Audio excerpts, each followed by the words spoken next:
Gunsmoke, brought to you tonight by Plymouth, with an invitation for you to visit a Plymouth dealer's tomorrow. Meet the new Plymouth and enter the big $25,000 contest.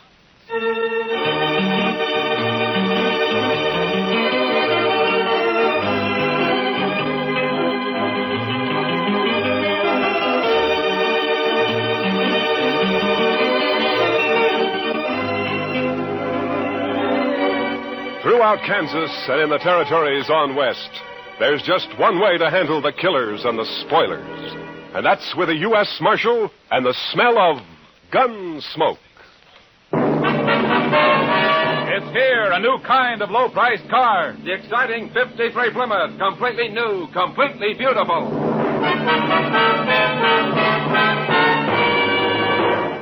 Yes, it's the new Plymouth for 1953. The first truly balanced car in the low-priced field. More glamorous lines, more powerful engine, more luxurious comfort. What a beauty. The new 53 Plymouth is lower to the road with a lot lower look. New color schemes and two-tone color harmonies available in all models. How does she travel? Man, Plymouth puts out the best ride in the business. Smooth as sailing, even in the back seat. And the Plymouth engine's been stepped up to 100 horsepower for pickup with plenty of flash. Visibility? Say, there's a one-piece curved windshield, a new type with no troublesome distortion, and you sit chair height in a Plymouth, so you get the full benefit of Plymouth's new down-sweeping hood. You really see right down in front of your car. Bigger side windows, too, and a huge wraparound rear window, so everyone gets a view as big as all outdoors. The new 53 Plymouth's an exciting car, any way you look at it. A great advance in car value at no advance in price. In fact, 4 new Plymouth models actually cost less than last year. So don't put off seeing it. Meet the new 53 Plymouth at your nearby Plymouth dealers. If you go in tomorrow, you may win one free in the big Meet the New Plymouth contest.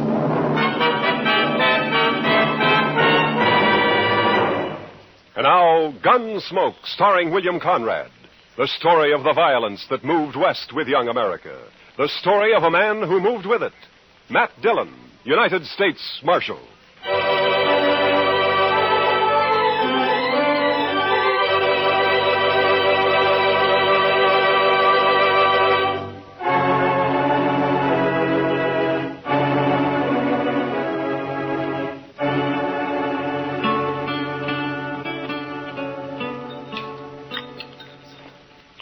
The cook sure must have had a bad night, Mr. Dillon. Well, how do you figure that, Chester? Well, sir, I never saw so much chili pepper on a couple of poor eggs. He must figure everybody's got a hangover this morning. Almost everybody usually has of a Sunday around here. Well, now, I clean forgot all about it being Sunday. No. So that's why Jim Cobbett's all dressed up over there, huh? First time I've ever seen him with his hair combed in. Well, haven't you heard about Jim, Chester? He's going to get married. He's got his wife-to-be coming in on the train from back east today. Jim Cobbett? Yeah. Well, now, what sort of a woman would that be, Mr. Dillon, who'd come clear to Dodge City to marry a fellow like Jim? No, Jim's a good man, Chester. It's just that, well, living out on that homestead of his year after year has made him grow a little off-center, so loneliness will do that to a man sometimes. Morning, Marshal. Chester. Morning, Hank. Well, what do you think of that old goat Jim Cobbett getting himself hitched? It's a fine thing, I'd say. Well, Jim's no older than you are, Hank Lewis. Older, maybe. A lot less respectable. Now you're talking your usual nonsense, Hank. Am I, Marshal? What about Jim's first wife who disappeared off of that place he had up north on Hackberry Creek? Just plain disappeared, she did. Jim never explained that, and nobody ever saw her again either. Oh, you're worse than an old woman with your gossip, Hank. Jim's never done anything to you, Hank. Nothing except stake his homestead on the only spring south of the Smoky that didn't dry up.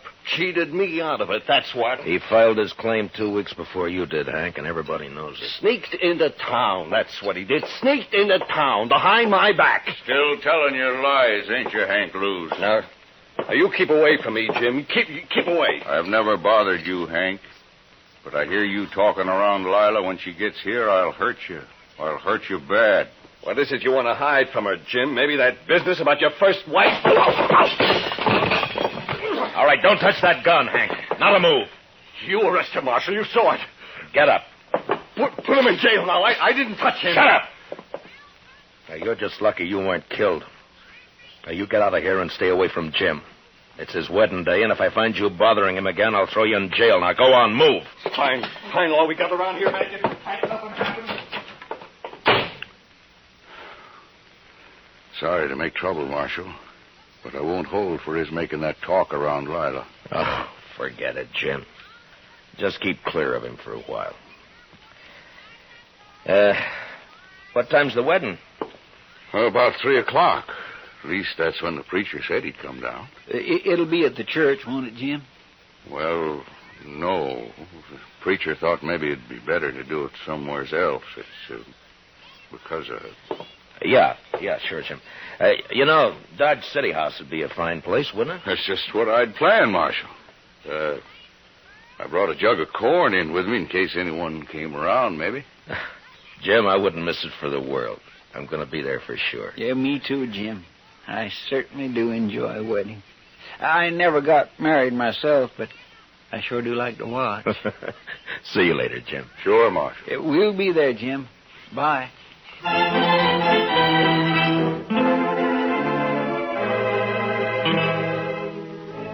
Jim's bride, Lila, turned out to be a handsome, high-strung woman with nervous black eyes and a manner that bespoke a gentle breeding and background. I watched her, and I wondered how she'd ever make out in this crude, raw country she'd chosen to come to.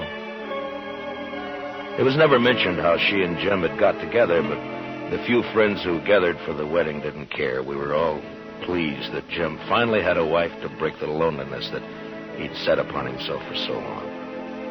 And after the brief ceremony at the Dodge City House, we told him so. Well, it's about time, Jim. If you don't mind my saying so, ma'am, you should have filed on him long ago. Why, yes. I mean, of course. Open the jug on the table there, Si. It's good corn. Well, thank you, Jim. The throat is a mite dusty. Help yourselves to the liquor, boys. Thank you. Well, congratulations, Jim. And Miss Cobbett, my best wishes to you, ma'am. Thank you, Marshal Dillon. Now, you make Jim bring you to town and see us once in a while. He never came in much when he was alone out there. Oh, I'm sure he will, Marshal. I sure hope so, ma'am. Help yourself to the jug there, Chester. Well, thank you, Jim. If I can get it away from Si long enough, I will. You stay in here tonight, Jim?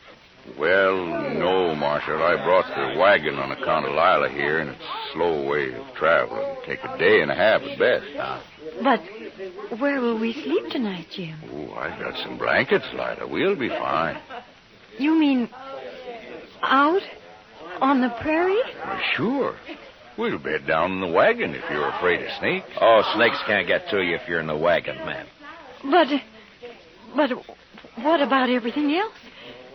Indians. No Indians have been seen around here for months, I know. Oh, no, you're wrong, Jim. A man from Walnut Creek told me he run into some Pawnees a couple weeks ago. Only about a dozen, though. Pawnees? Well, they didn't bother him, did they, Si? No, they didn't, Marshal. Yeah. You see, Lila? Well, they didn't bother him because he saw him first. He hid himself under a bank in the creek.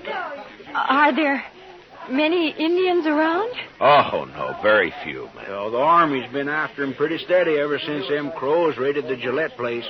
The Indians been making themselves scarce last few months. What happened at the Gillette place? They had a little trouble, that's all, Lila. Little trouble. They killed Bob and rode off with Mrs. Gillette and the child, that's all. Oh, no. Si, why don't you go get yourself another drink, huh? Yeah, well, I was just thinking about doing that. Well, no, I suppose it'll be easier than Mrs. Gillette once she learns to talk Crow, but still, it's a hard life on a white woman, suddenly being made a squaw. Oh. The jug's almost empty, Si. You better hurry, huh? By golly, hey, fellas, I got another swatter coming. Liquor's working on the side, Lila. Don't pay no mind. Jim, is it true what he said about that poor woman? Now, Lila, don't you fret about that. Is it true? I want to know, Jim. Yes.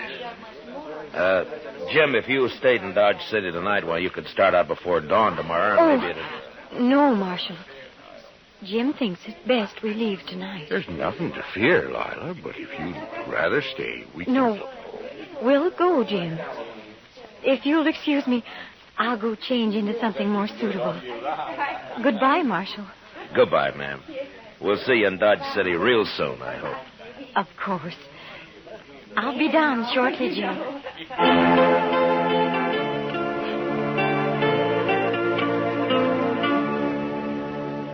Maybe it was best that way for Lila to face out her first night on the prairie, not far from Dodge.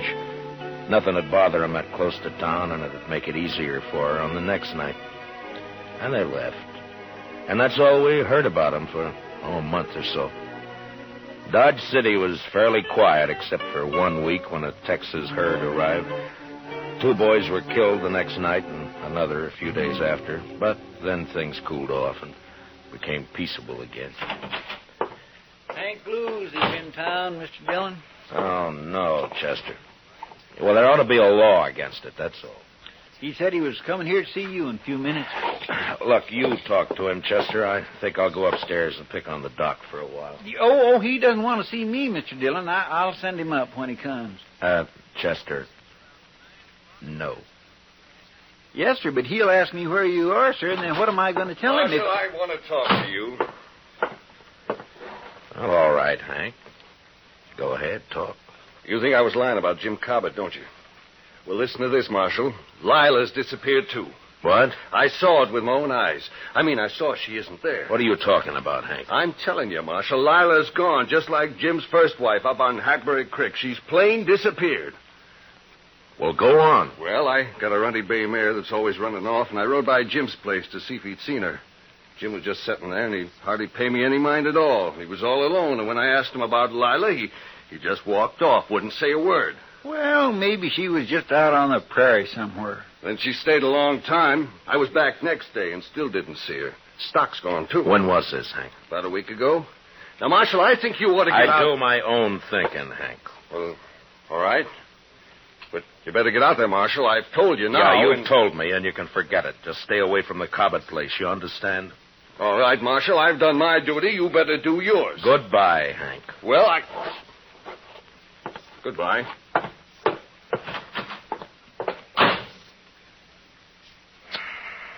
What are you going to do, Mr. Dillon? Only thing we can do, Chester. Go saddle our horses, will you? I got some things to clean up around here. Yes, Mr. Dillon.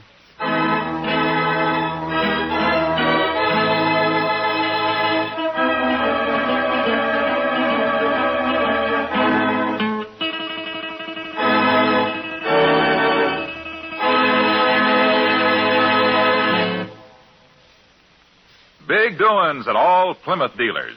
Tomorrow, go in and meet the new Plymouth, the new kind of low-priced car. And enter the big $25,000 Meet the New Plymouth contest. All you do is look her over, compare, ask questions. There'll be people on hand to explain the new body design, new type suspension, new springing, how they combine to give you a ride that's unbelievably smooth. The first truly balanced ride in the low-priced field. Believe me, you'll be enthusiastic. So just transfer that enthusiasm in 50 words or less to a contest entry blank.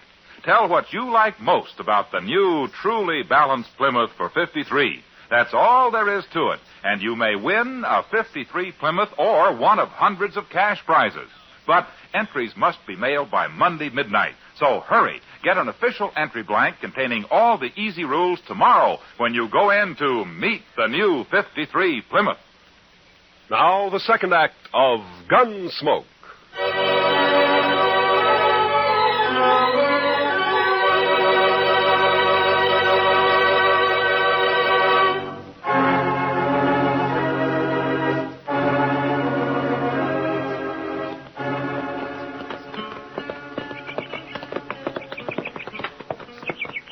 Sure looks quiet around here, Mr. Dillon. Yeah. Yeah, come on. They're probably inside. You think Lila's here, don't you, sir? I will soon find out, Chester.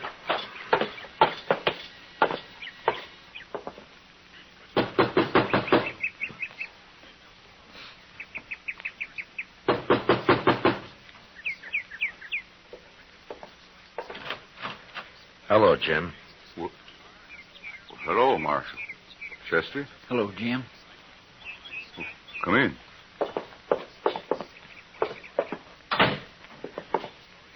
How have you been, Jim? Hank Lewis told you, didn't he, Marshal? Where is she, Jim?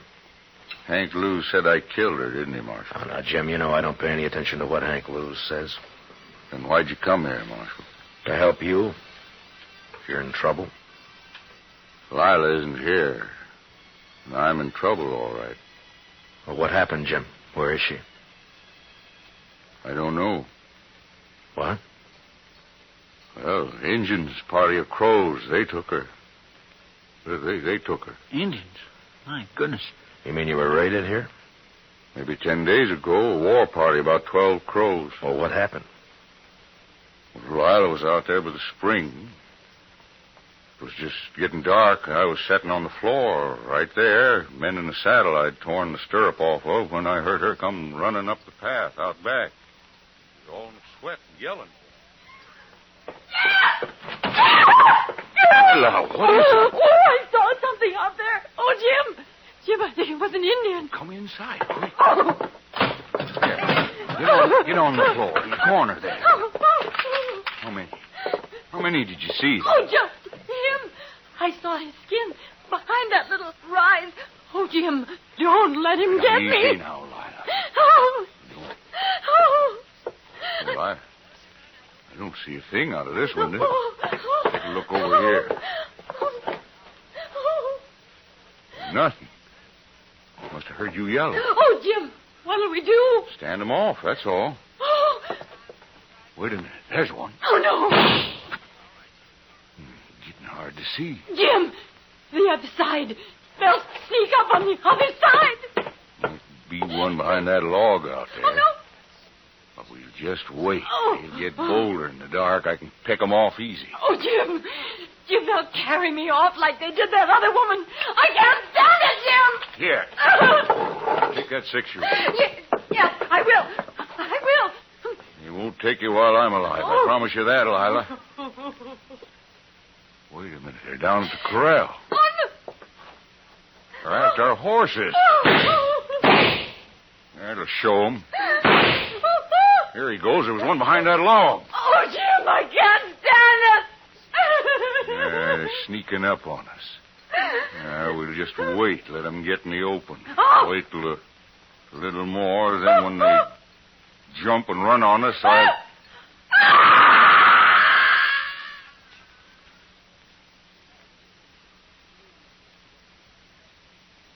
Oh. Go on, Jim. What happened then? Yeah. What'd they do when they rushed you? Well, one of them must have got in the window behind me. When Lila screamed, I was knocked out, and when I come to, the engine was gone. Lila was gone, too. Were you shot, Jim, or what? No. The engine must have got behind me somehow and clubbed me, that's all. Did you try to follow him? How could I, Marshal? They run off. The horses stole them. Yeah, I see. Anyway, I was out a long time. There wasn't a sign of anybody when I come to. Well, they could be in the Rocky Mountains by now. We'd never find them. I'll report this to Colonel Jenkins at Fort Dodge, and he can spread the word through the Army post. Thanks, Marshal. I'm sorry, Jim. But I guess that's all I can do for you. Sure, Marshal. Come on, Chester. Let's take a look around outside and then get back to Dodge City. Yes, sir. So long, Jim. I sure am sorry it happened. So long.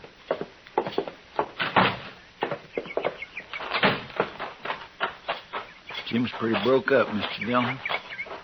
Yeah. That's terrible. And her a squaw now. Yeah. My, aren't those pretty, Mr. Dillon? What? Hey, that bunch of columbine there, growing right in a row. I think I'll just put one in my hat. No, wait a minute, Chester. Huh?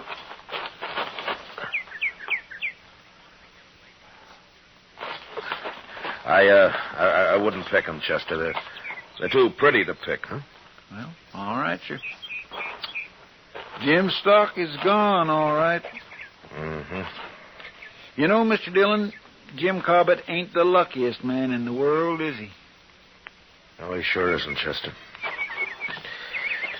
Come on, let's get out of here.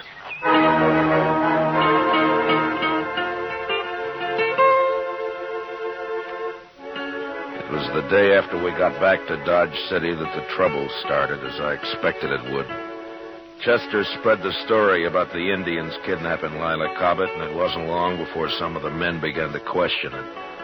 And a group of them, headed, of course, by Hank Lewis, came to see me. Marshal, we want to know when you're going to arrest him.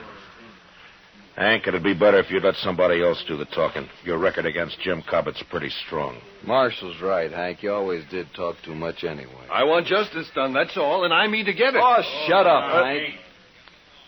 Marshal Hank sort of talked us into thinking you don't aim to do anything about Jim Cobbett. Is that true? Well, what's your idea, Merritt? Go out there and arrest him and find Lila's body if you can. You think Jim murdered her, is that it? Looks that way. You sure don't believe his story, do you, Marshal? No, not all of it. Jim did her in just like his first wife, that's what. It's a sure thing Marshal no Indians would have stolen the woman and left Jim lying there without scalping him. Indians just being made that way. Merritt, I don't know what happened out there, but I'm going to find out. Then what are you waiting for, Marshal? The doc. The doc? What's he got to do with this? Miss Prillifew had a baby this morning. The doc was up all night, and he's sleeping today. We're going to ride out to Jim's tomorrow. Well, I don't know what you need the doc for, but we'll wait and ride out with you. You won't ride anywhere, Hank. When I need a posse, I'll ask for it. I don't want a single man of you anywhere near the Cobbett place. Is that clear?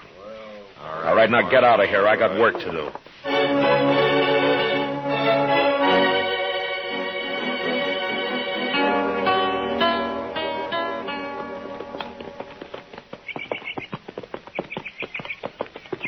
It's a mighty lonely-looking place, Matt.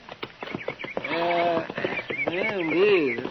I wonder what Lila Cobbett thought when she first saw it. She must have been mighty fond of Jim to come here at all, seems to me. Yeah. Well, I hope Jim's still there. Isn't that him there? Down by the corral there, isn't it? Oh, yeah. He's got a new horse. Oh.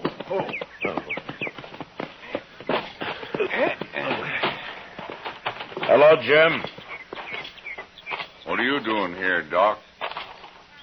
I had to bring the doc, Jim, to perform a sort of autopsy.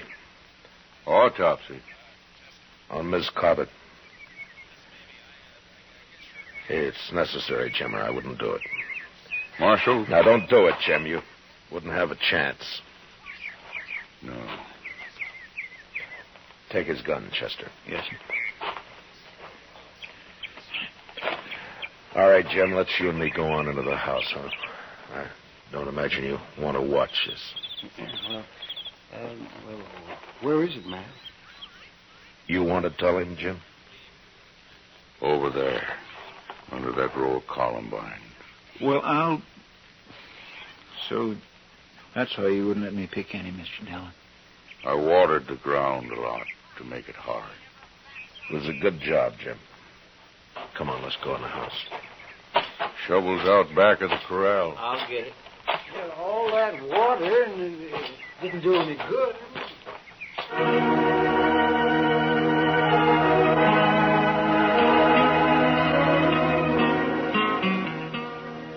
In the house, Jim sat with his back to the wall, his hands clasped tightly across his knees.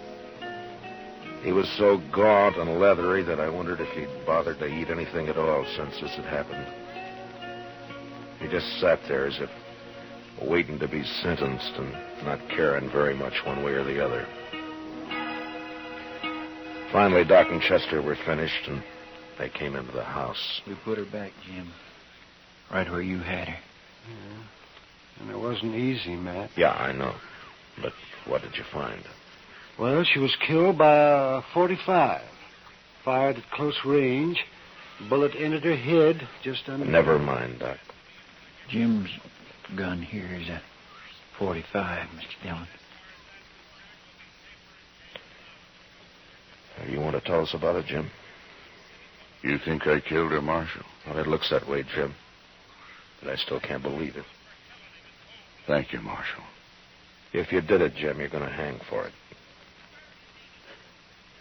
The crows didn't attack the house, Marshal. They never aimed to. They just dodged around out there, some of them, to cover for the ones that ran the stock off. They didn't want to fight, just to stalk. Yeah, it's happened before.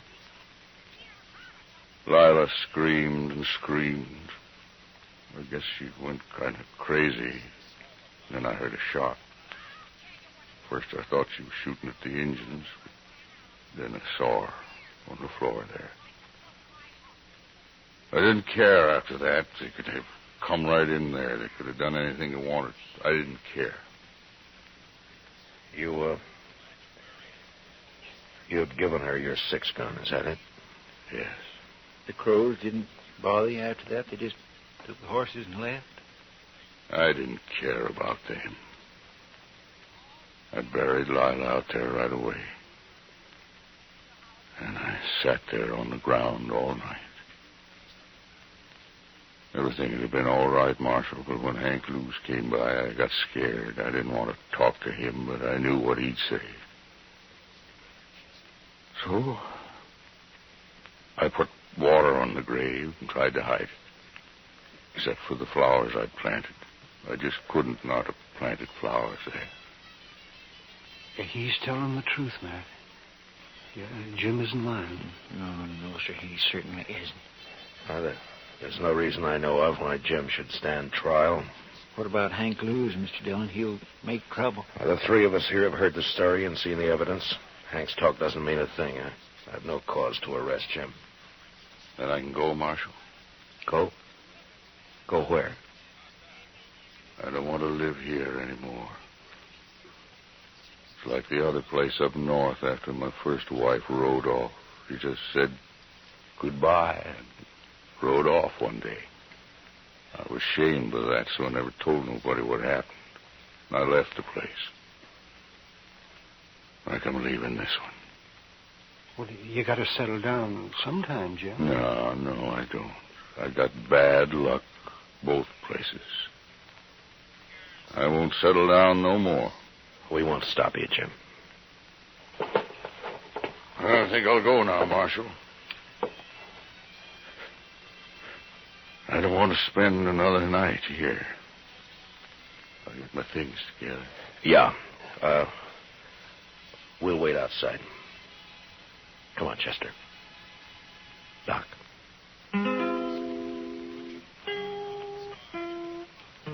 A half hour later, Jim was packed and ready to go. Silently, he shook hands with each one of us and then mounted and rode off. Yeah, the prairie had dealt hard with Jim Cobbett, but the man was too tough and dry not to survive somehow. He wouldn't try again to be happy, but he'd live. He'd make his way. We watched him disappear while the sun went, and the land cooled and became still and quiet.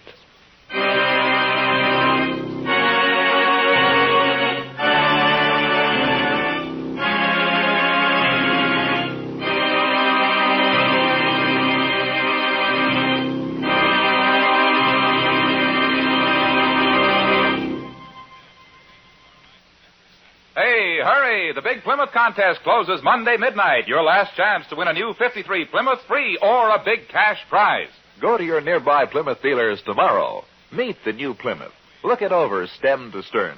Ask questions. Find out all about this new kind of low-priced car. Then, on an official entry blank in 50 words or less, tell what you like most about this great new beauty. But remember, entries must be mailed by Monday midnight, so be sure to visit your Plymouth dealers tomorrow to pick up your contest entry blank and meet the new 53 Plymouth.